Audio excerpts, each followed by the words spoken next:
महिलांच्या हक्कांसाठी भारतीय रेल्वे कायदा 1989 चे विशेष प्रावधान.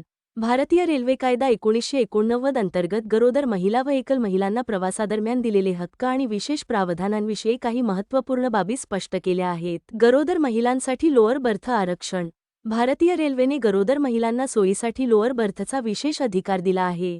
हा हक्क रेल्वे तिकीट बुकिंगवेळी लक्षात घेतला जातो. महिला व एकल प्रवासी महिलांसाठी विशेष नियम. कलम 139. एखादी महिला पुरुषाशिवाय एकटी प्रवास करत असेल आणि तिच्यासोबत लहान मूल असेल, परंतु तिच्याकडे तिकीट नसेल, तरीही रेल्वे टीटी त्या महिलेला ट्रेनमधून उतरवू शकत नाही. महिला दंड भरून प्रवास सुरू ठेवू शकते.